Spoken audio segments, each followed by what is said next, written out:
Welcome back to Thousands of Roots. I'm Carrie, and if you are new to our channel, we are a family of 9 endeavoring to build an off-grid permaculture homestead on 20 acres here in the Ozarks of Missouri. Today I'm excited to do a little garden tour with you. Our garden is in many different stages right now. We have some areas that were just built weeks ago, some areas that are still in process, but most of the garden is somewhere between 1 year to 3 years old.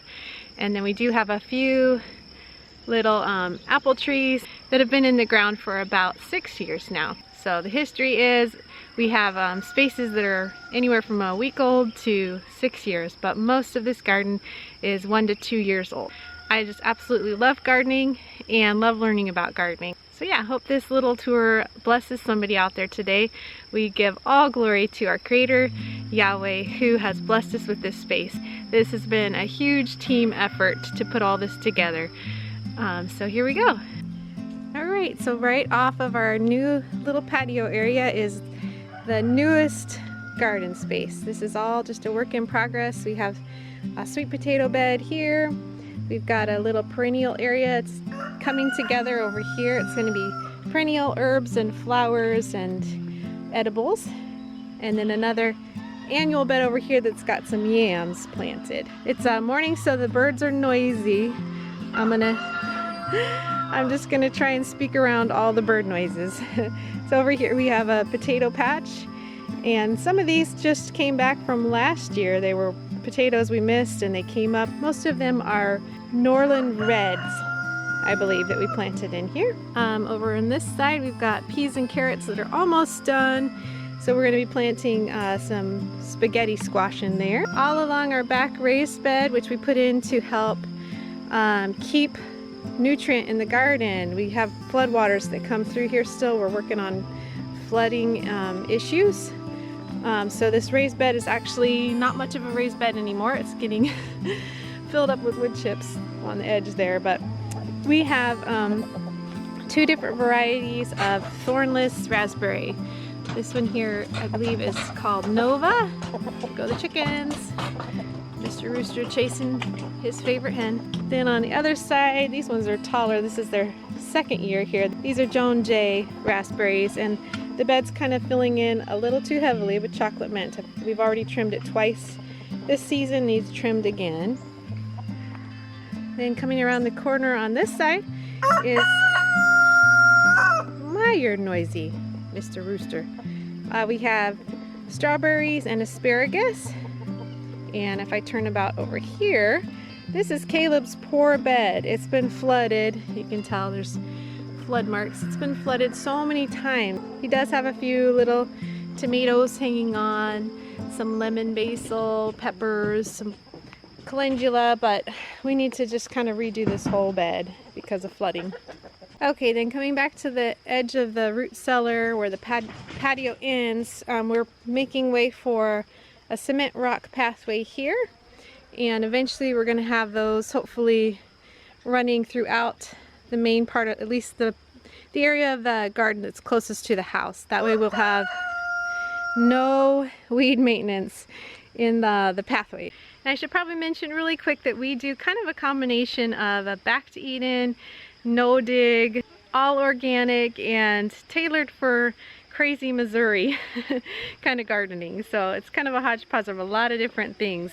We really like the Charles Dowding no dig method for our grow beds, which means a lot of really high quality compost, and we're still figuring that out, how to make it ourselves. Basically, we just do soil and then add compost every year, an inch or two of compost to the beds every year, and they just keep getting better and better every year. And then we were doing the Back to Eden method in the pathways alone, doing wood chips. However, that's a yearly maintenance. Here in Missouri, we just have so much growth, so many weeds, because we built this whole thing over a pasture basically. This garden space used to be pasture. Even with the wood chips, they've helped, but we just haven't been able to do enough wood chips. So that's why we're kind of switching over to more permanent pathways with cement and rock, and that's still totally experimental. We'll see how that goes. And here is Esther Pie and our youngest, Abby, who's 6 months old. Hey, sweetheart. Battery died, had to go replace it really quick. How are you, sweetheart? Good. Good. Oh, the sun's coming out. Sunshine and filming doesn't work so great. So just past this whole new area in the garden, we have 6 beds that are annual beds for the most part. We don't have perennials in those. We just plant different things every year. So under this bug netting, we've got a couple different kinds of kale. We have a yadfa, which is a broccoli substitute that we didn't really, I don't know, it was okay. We didn't really do much with it this year. It just kept bolting and flowering. So under this other net over here, we've got mostly chard. And it's my favorite 5-color silver beet chard. That's been wonderful. It's been more than enough for us to have chard every day if we want. This other bed here, we've got a couple different cabbages and some cauliflower. We've never had cauliflower be successful, and this year we're getting some tiny little heads. So maybe we'll actually get some cauliflower this year. That'd be fun, huh? That'd be fun. This is a new cabbage we're trying called Early Jersey. Then on this bed we've got kohlrabi that's almost done. We've pretty much harvested most of it. This was our first batch of kohlrabi. We're finishing off the beets over here. These are bolt hardy, and then we also had a golden beet. So those are getting close to being done, and we'll probably plant some, not sure. We'll plant something else in here when those are done. And the last of the 6 annual beds, we have our onion sets, and we did have carrots and radishes. And when those came out, we put in some tomatoes. These are Legend tomatoes and Celebrity. And then I like to just mix in some flowers. This is a vanilla cream marigold. And just past these annual beds, we've got strawberries that went out of control. We dug up so many strawberries early spring, and still we've got them in the pathway over there. This whole pathway filled in.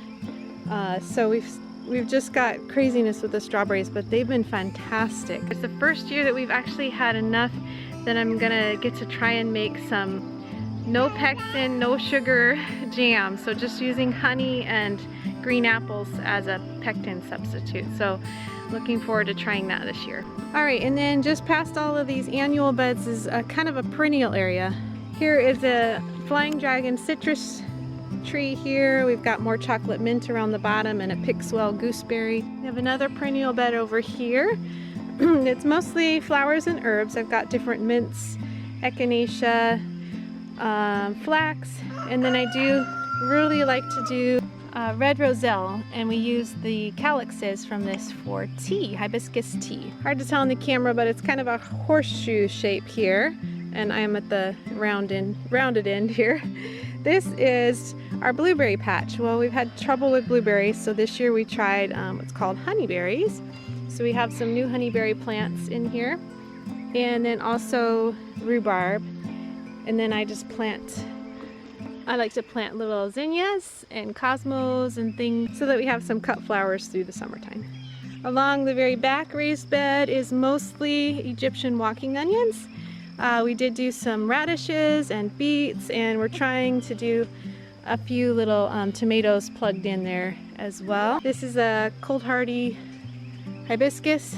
Beautiful, huge pink flower. It's not flowering yet, but looking forward to that. You like that one, huh, Esther? Mm-hmm. Okay, and then beside this bed is Joshua's bed. It's garlic down the middle and strawberries. His strawberries did so good last year. He had 3 plants believe it or not, and he was able to propagate and fill this entire bed. This is where most of our strawberries came from, and he also has a good patch of lamb's quarter hiding out. So we've been eating off of his lamb's quarter. That's what we use instead of spinach because it's so easy here in Missouri. So we don't even need to grow spinach here, do we? No. The lamb's quarter is super simple. It comes back every year in abundance. We actually have a patch of it over there that we keep just to replace our spinach. Here we have this is a Malibu spinach. So it's a heat tolerant type of spinach. So we do grow this still. It's a vine that goes up over our double trellis here. And this year we have tomatoes going up strings, and then eventually they'll go onto the trellis here. And on the other side, cinnamon basil, and we've also got some peppers, corbaci peppers. On the other side of the trellis is a second batch of kohlrabi that we haven't really started harvesting yet. It's getting close to being ready. I did some dill kind of tucked in there because on the other side we've got cucumbers. And these are cucumbers from seed that came from the Netherlands, I believe.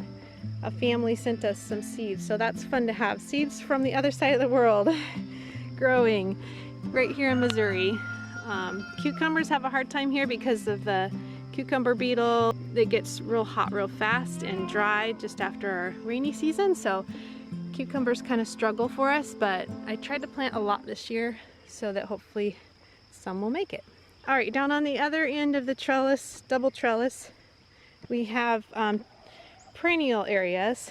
This is a lovage. It's getting super tall. We've got some snow in summer. This is gonna have a little white flower. Oh, here's one right here.